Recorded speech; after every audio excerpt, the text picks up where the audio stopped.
高考前一天，我看到张琛要和刚认识1个月的女人去深圳创业，我第一时间联系他父母，他被强行带回。参加高考后，和我一起考入北大，毕业后我们结婚了。我以为以后都会幸福，结果是走进了地狱，每天忍受他的折磨，害我失去了孩子，直到我自杀。死前那一刻，他说让我下地狱向那个女人赎罪。再次睁开眼的时候，我重生了，重生在了高考的前一夜。亲情长相守，真情在人间。大家好，我是秋兰，欢迎观看《真情人间》。张琛，我考虑好了，打算明天一早就走，我们一起去深圳创业，你觉得怎么样？行，那我明天一早在车站等你，不见不散。重生到高考前夜，我再一次看到了张琛手机里的这2条信息，我都怀疑张琛是故意让我看到这2条短信的。明天就是高考的日子，这次我选择当作没看到。没错，我重生了，重生在高考的前一夜，和前是一样的场景，一样意外看到这条短信。唯一不一样的是，这一次我再也不会傻傻地把这个消息告诉他的父母，让他们把他从火车站抓回来，盯着他参加高考，和我考入了同一所大学北大。也不会在毕业后，他怀恨在心，报复性地向我求婚，而我明知道他喜欢徐燕，还傻乎乎地以为自己能温暖他，答应了他的求婚，从此踏入地狱。他开始报复我，认为我破坏了他和徐燕的爱情，害得徐燕在深圳遇到坏人，被谋财害命。他时不时地对我使用暴力，在我怀孕后，更是以爱之名想尽办法折磨我，让我家人都认为合理。但我精神上受到严重的打击，得了严重的抑郁症，怀了5个月的孩子，因为长期睡眠、营养不足、精神失常，导致流产。我失去了活下去的勇气，在选择自杀后，他在我弥留之际告诉我，这一切都是为徐燕复仇。我应该去地狱向他赎罪，让我在满怀怨恨中死去。所以这一次，我成全你们，这一次你们好好私奔吧。我再也不告诉他的父母了，再也不阻拦你们了，求你们所死，别祸祸无辜的人了。高考如期而至，我专心投入考试，答完最后一题，我长舒一口气，抬头望向天空，想象着自己未来的大学生活，心中无限憧憬。囡囡，考完了，终于考完了。我刚走出考场，就看到张琛爸妈一脸焦急地找到我，叔叔阿姨，怎么了？囡囡，张琛不见了，张琛不见了，你有没有看到他？张琛妈妈急得语无伦次，拉着我的手，眼泪直流。张琛爸爸也焦急说道，囡囡，你跟张琛关系最好，他有没有说要去哪里？我们到处都找不到他，电话也打不通，急死我们了。我看着他们焦急的样子，内心纠结不已。只要我告诉他们张琛跟人私奔了，他们就能找到张琛。可是上一世我出于善心救了张琛，他却恨上了我。这一世我决定成全他，不掺和他的事，他爱去哪儿去哪儿，是好是坏，全看他自己的造化。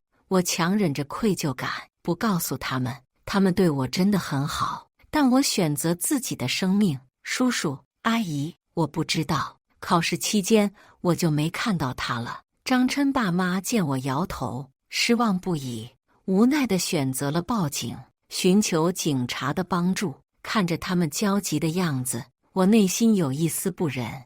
我抬头看向张琛妈妈，她双眼通红，整个人疲惫不堪，显然很久没休息了。我拿出手机，给张琛发了一条消息，你爸妈找你都找疯了，你妈身子不好，怕是受不住。很快，张琛给我回了消息，我现在外面打拼，等我赚了钱，就回去孝敬他们。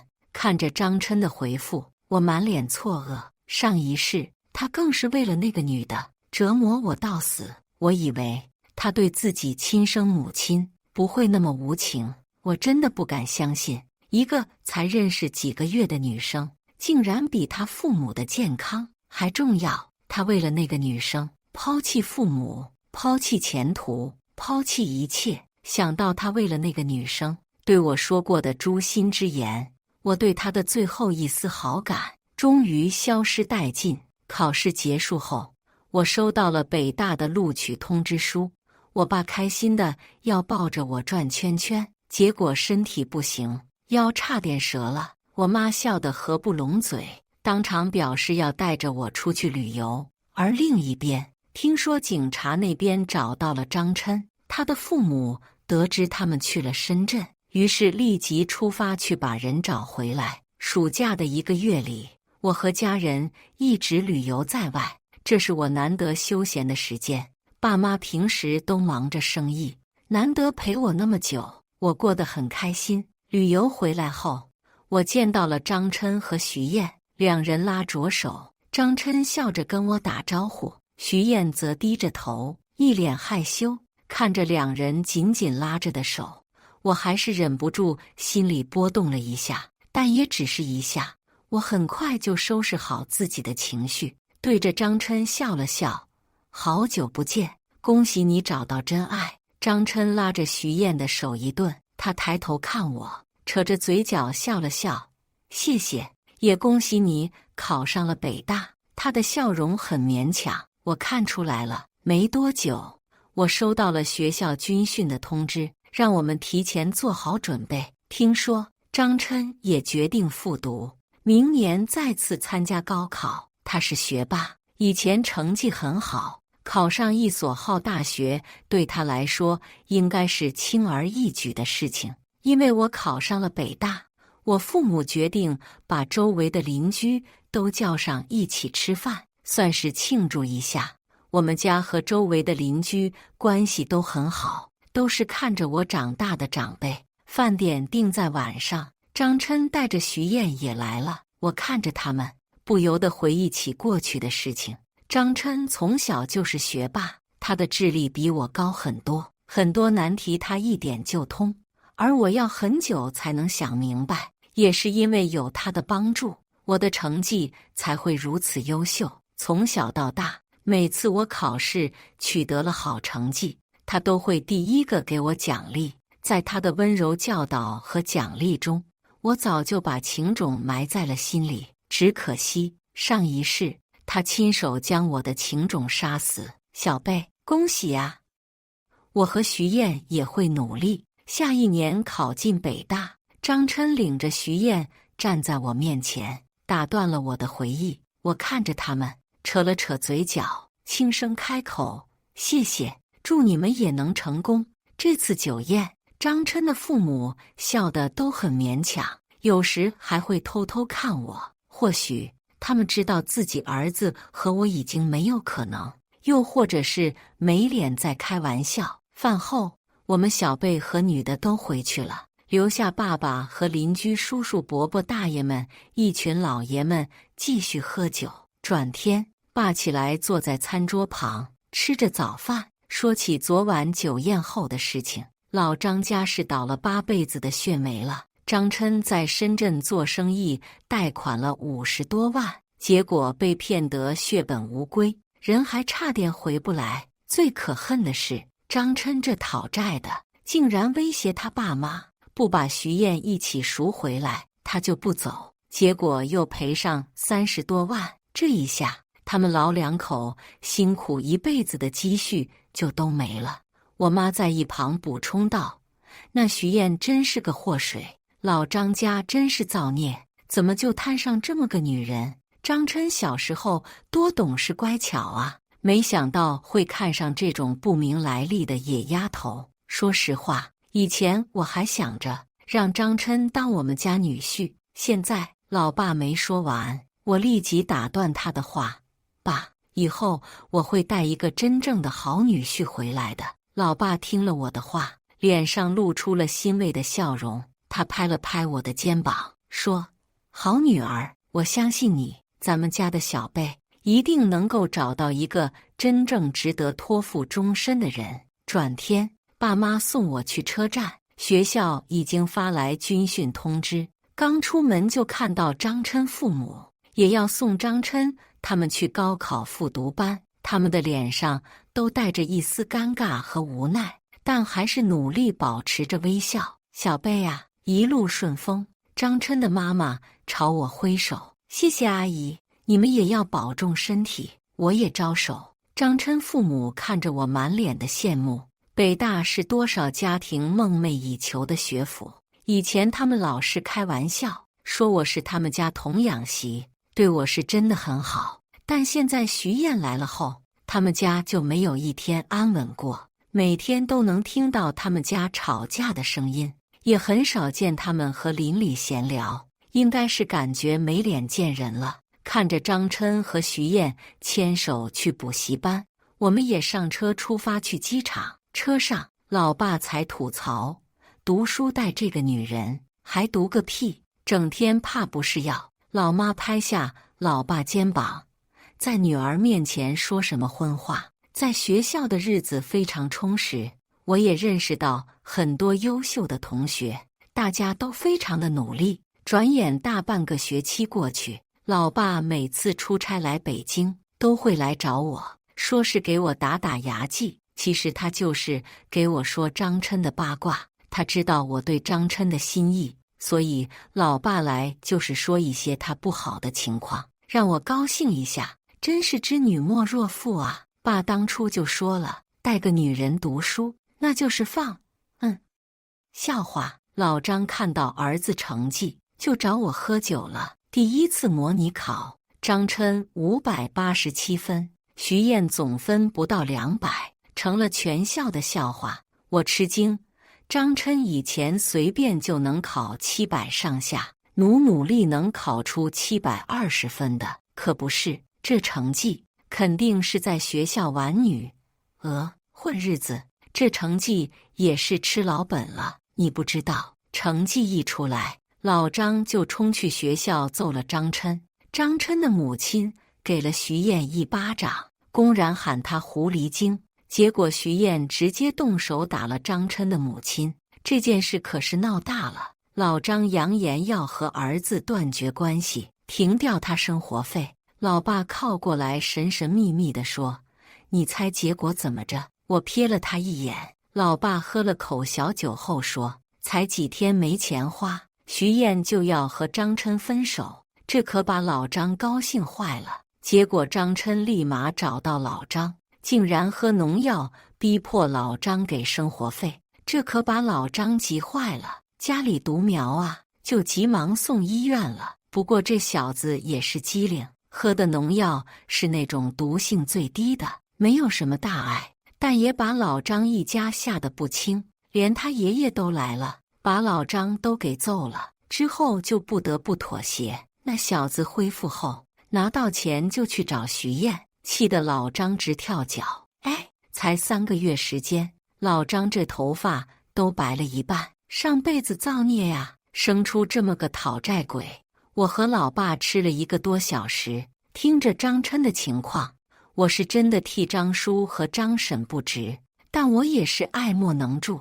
我清楚张琛对徐燕痴情到什么程度，还是保命要紧。学期结束，回到家里，爸妈给我准备了一顿丰盛的晚饭。爸妈告诉我，张婶住院了。以前她对我特别好，那时候爸妈忙着生意，时常需要张婶帮忙照顾。老爸说道：“晚饭后，我们一起去看看你张婶。”我也点头。我们一家到达医院，第一眼看到张叔，原本健壮的中年大叔，现在看起来都成了70、80岁的老头。我礼貌地打招呼后，走进病房，把礼物放下的时候，看到张婶样子，心里揪了下。她此刻憔悴的吓人，皮包骨头。我能体会，因为上一世我嫁给张琛后，就没一天好过的，最终抑郁导致流产，才选择自杀。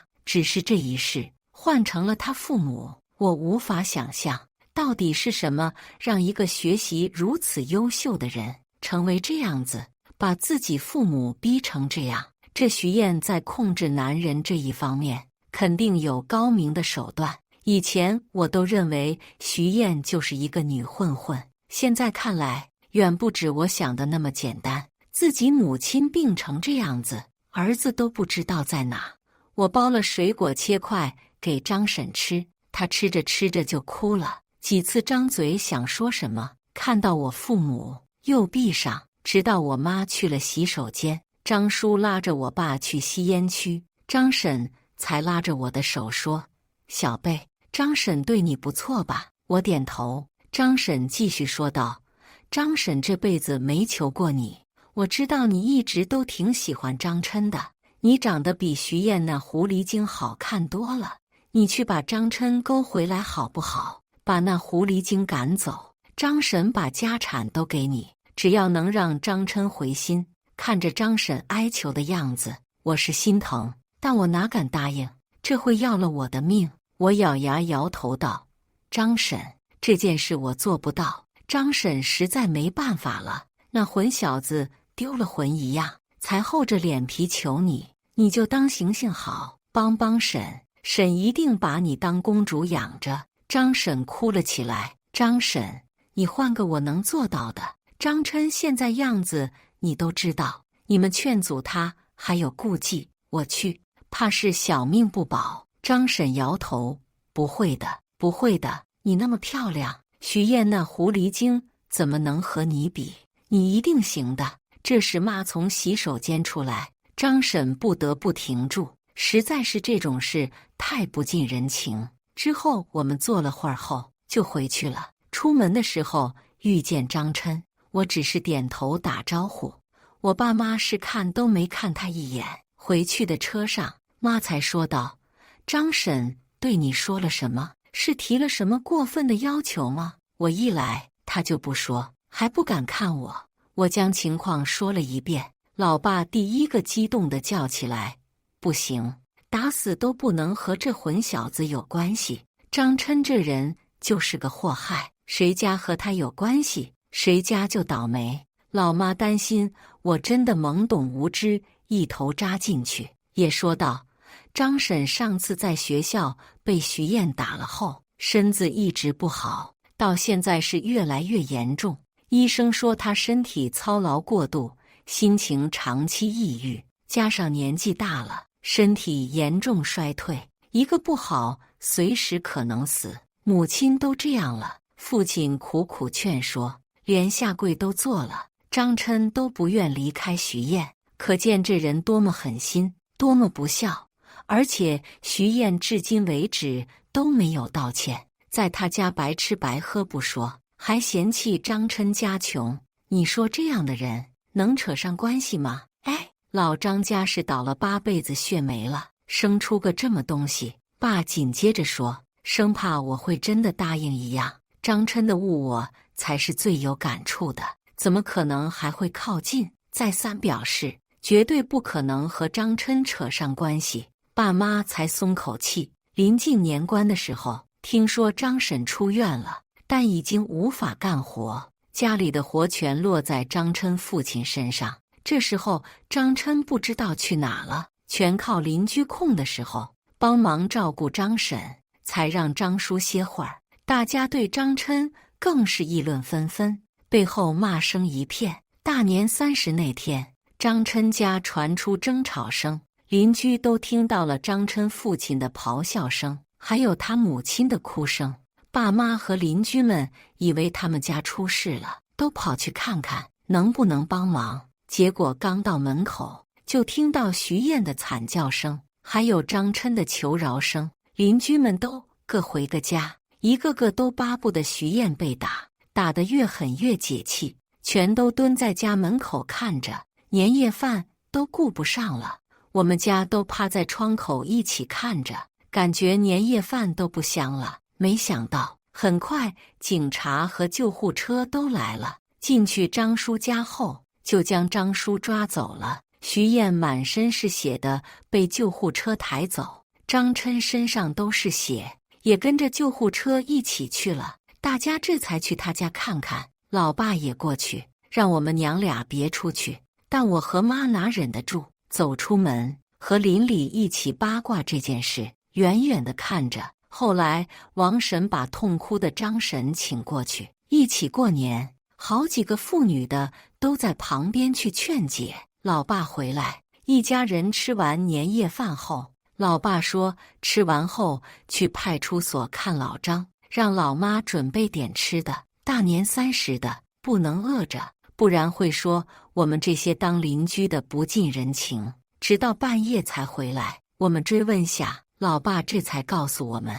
张琛原本在他母亲住院回来后，准备在家干活，帮父亲分担。结果徐燕说，年轻人就应该疯狂，不然等老了，想做都做不了。人活着不是为了工作，而是为了享受生活，不然和死了有什么区别？然后张琛就丢下爸妈出去旅游，这还没什么。回来后才2天，张琛父亲收到催债电话，原来他们借了网贷出去旅游，花了10万，就吵起来。张叔气不过，用擀面杖打伤了徐燕。张琛求情没用，竟然和父亲打起来。是张婶报警，怕张叔被这混儿子打伤，那家里就真没人照顾了。这狐狸精死了才好，天下怎么会有这样的女人？老妈气得睡不着，我倒是淡然。上一世这些我都受过，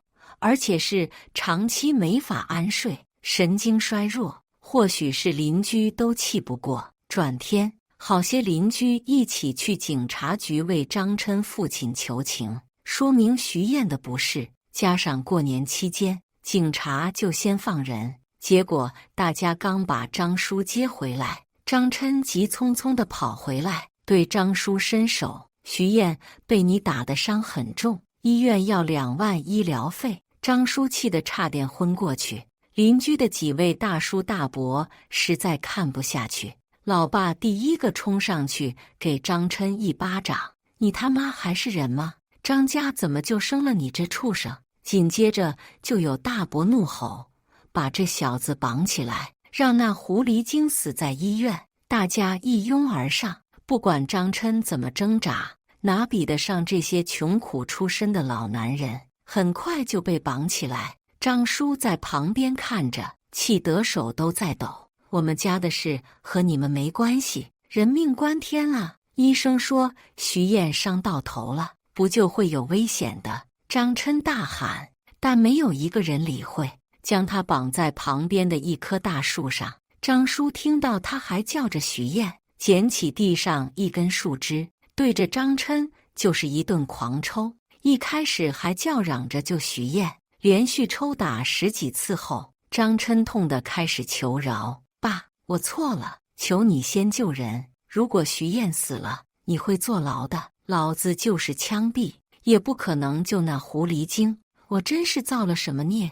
生了你这种畜生啊！”张叔将树枝打到断后，坐在旁边喘气。这次没人理会，张琛父亲也被周围的男人拉去喝酒吃饭。他母亲被邻居婶婶姑姑拉着一起聊家常，结果医院那边联系不上张琛，报警后警察又来了。警方了解情况后，他们也没辙，联系徐燕家人，结果得知徐燕从小就是爷爷奶奶带大，父母离异后都不知道去哪了，爷爷奶奶也在他初2、初3这段时间先后离世。初中毕业后就在社会上混，最后警方只能告知，毕竟是张琛父亲打的，医药费是必须出的，否则会触犯法律。但这次张叔家真的没什么钱了，给张婶治病花了不少，旅游欠下的10万还没还。大家不能看着张叔因为医疗费的问题判刑，索性邻里每家出了2000，把这医药费填上，还安慰张叔至少把这狐狸精打住院，心里爽。医院那边也就给徐燕做了紧急处理，保证生命就行。后来张琛被放出，毕竟长时间绑着也不行，结果他一出来就去找徐燕，气得张琛父亲在家摔碗发泄。之后就听说徐燕出院后，张琛就和他一起走了。这次张琛父母没有再去找，就当没生过这儿子，反倒是家里安静下来。邻居时常拉着他们一起吃饭喝酒，劝慰他们。之后3年多，我再也没见过张琛。毕业后，爸让我回家发展，我也同意了。回来的时候，听爸妈说张琛和徐燕结婚了，请了邻居喝喜酒。听说他在外面给老板工作，日子还过得去，大家都还为老张叔高兴，终于熬出头。但后来听说徐燕怀不上孩子，一怀孕就会流产。医院说徐燕打胎次数太多，不可能怀上孩子。老张叔听了，已经气到说不出话来，整天念叨着老张家要绝后了，估计都哭不出来了。张琛也不甘心，一再追问下，找到曾经和徐燕一起玩的那些混混，这才知道徐燕和他们都有关系，而且都让他怀上过孩子。这让张琛也忍受不住，和这些人打起来。结果张琛自己被打进医院，张婶知道后再次气到住院，才1个多星期就死了。邻里和张家亲戚一起把张婶安葬了。葬礼那天我也参加，看着张琛穿麻戴孝跪在墓前，张家和张婶家的亲戚都来了。这些亲叔叔亲舅舅们当着墓碑前把张琛狠狠地打了一顿，而张叔整个人都变得有些痴呆，坐在旁边呆呆地看着。大家本以为这次事后张琛总能醒悟，在张婶死后才1星期，张琛又跑去找徐燕。这次没有一个人管他，连张叔也一样，每天睡醒坐在家门口，邻居都会轮流叫张叔一起吃饭。过去半年，我工作表现出色，加上爸的关系，我成为公司的中层，年薪已经超过50万。爸妈为我庆祝升职加薪。我们刚出门，在街边转角处看到张琛被5个人围着打，爸一时心软，冲过去阻拦，大喊：“住手！我已经报警！”一个红毛打量我爸，叫道：“老头，管闲事是吧？这小子欠我们钱，你想管？可以呀，替他还钱。我没有欠钱，你胡说！”张琛大喊。2个混混上去，直接就是2脚，无法无天了是吧？老爸冲上去推开打人的混混，指着这些人：“你们再敢动一下，我让你们赔到倾家荡产！这里有监控的。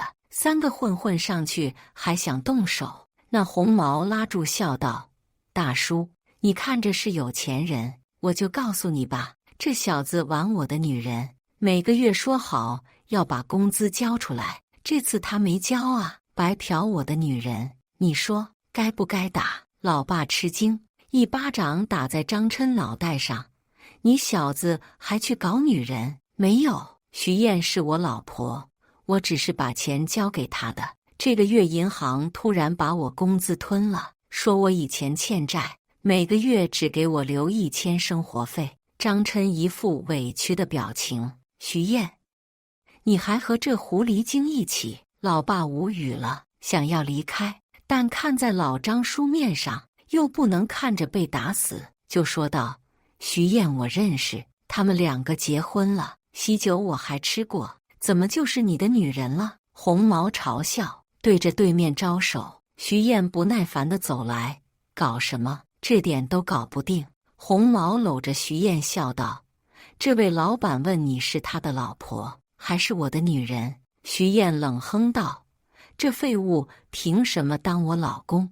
一张结婚证就想绑着老娘？做梦！反正你要想进老娘的屋，那就把每个月8000的工资1分不少的交出来。”老爸看到这一幕，一脸难以置信：“老张怎么就生了你这种贱骨头？”这时警察也到了，红毛冷笑道：“张琛，你记住，这个月的钱你必须补上。”这群人离开后，老妈不耐烦地叫道：“还不走？我们酒店预定的时间快过了。老爸看看满身血的张琛，再看看时间，最后挥手：“你们先过去，我把这小子送去老张那边。这小子不是人，我不能不顾老张的面。”老妈不爽，开车离开。等了1个多小时，老爸才赶来。一进门，老妈就抱怨他多管闲事，老爸反而一脸奇怪的笑容。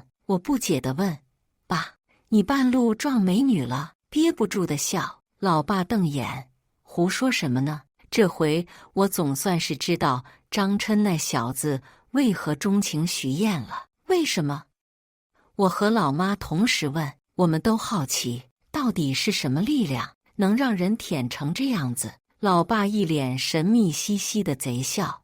来之前，我给了那小子8000生活费，然后他才说徐燕那种功夫太好，哈哈哈哈！我难以置信，困扰我2世的谜题竟然就这。老妈啪的一下给老爸一巴掌，在女儿面前开什么荤腔？瞧你笑的，是暗指我吗？不是不是，老婆，咱都那么大年纪了，在女儿面前说这些不好吧？你也知道不好。看着他们胡闹，我笑了。好在是包厢，在外面就真丢脸了。我以为到这里就结束了，结果更炸裂的是，那天事后才2天，张琛竟然被徐燕告强奸，而且警方还真的立案了，把张琛给抓走了。张叔和张家的亲戚不得不上门向徐燕求原谅，徐燕开口就是100万，否则就让张琛坐牢。老爸知道这时候气不过，找来律师帮忙打官司。结果这事真的是无解，视频都有了，要么就是张琛自己犯傻，要么就是被这些人下套了。最后为了儿子不坐牢，张叔将房子卖了。我们一家商量，张叔的房子是我们隔壁，正好我们觉得家小了，就出了180万市场价买下。老张叔给了钱，也让张琛和徐燕离婚，然后就带着张琛回老家。半年后，张琛突然约见我，直接堵在我公司门口。无奈下，我和他就在公司隔壁茶餐厅坐下，这里人多，大部分都是公司的同事。我也不怕他做什么，结果他开口就说：“能给我一次机会吗？我知道你的心意。”听到这话，我真的很想笑，起身放下300块钱说：“就当我请你吃饭，如果没有别的事，我先走了。”张琛一把抓住我的手，激动地说：“我们以前是夫妻。”我一脸吃惊，冷笑道：“张琛，你脑子是不是坏了？我还没结过婚。什么时候是夫妻了？或许你不信，我是重生者。上一世，我在高考前，你打电话找来我爸妈，阻止了我去创业，我才能和你一起考入北大。”听到这话，我震惊了，久久无法缓过来。但很快，我心中涌现仇恨。如果他只是这个世界的张琛，我只会防着他，不靠近他，还不至于说仇恨。但他说他是重生者，那就不一样。他就是上辈子害死我的张琛，我永远无法原谅的是上辈子的张琛。我回过神后，一把甩开他的手，冷声道：“然后呢？我们一起学习，一起毕业。在毕业那天，我当众向你求婚，你也答应了，我们成了夫妻。”张琛深情地看向我，我再次问：“再然后呢？”“我们结婚后就生活在一起。”我激动地一拍桌子怒吼：“在之后？”他支支吾吾地说：“自然是幸福的生活。”“幸福！”我大喊，引来餐厅很多人侧目。“如果我告诉你，我也是重生者呢？”他吃惊，一脸的不敢相信。我一字一句地说：“不说是吧？我告诉你，你恨我破坏了你和徐燕的爱情。结婚是为了折磨我。在我怀孕后，你每天念叨、冷暴力，逼迫我承担全部家务，不做就打。你让我抑郁，让我流产，最后让我绝望下自杀的。”我靠近他，语气中满是仇恨。我死前的一刻，你说过的话没忘吧？张琛震惊，低头不敢看我，带着畏惧的语气说：那之后我被你爸杀了，所以重生。就算重生后，我都没敢去找你。你爸那时候太可怕，我被一点点砸死的。我没想到善良的老爸竟然可以做到这地步。我突然笑了，有这样的爸爸真好，而且他就在我身边，有爸妈在我知足了。张琛突然跪下哀求道：我真心对以前的事悔过，给我一次机会吧，就一次。我当着他的面将他有关的所有联系方式拉黑，然后一字一句地说：永远回不去。我没有想办法弄死你，是我最后的善良。说完我就离开，留下呆滞的张琛。自此之后，我再也没见过张琛。后来听说张琛又去找徐燕，但这次不是求复合，而是将徐燕和那5个混混杀了，然后他自杀了。我能明白，他自杀可能在期待重生。我不知道他会不会真的重生，但我不管多少回，都不可能再选择张琛。世界上有更好的人让我去珍惜，那就是我爸妈。感谢大家的观看，欢迎大家在下方评论区讨论。如果你喜欢这类故事，记得点击订阅真情人间，并分享给更多的人，这会对我帮助很大。再次感谢大家的观看。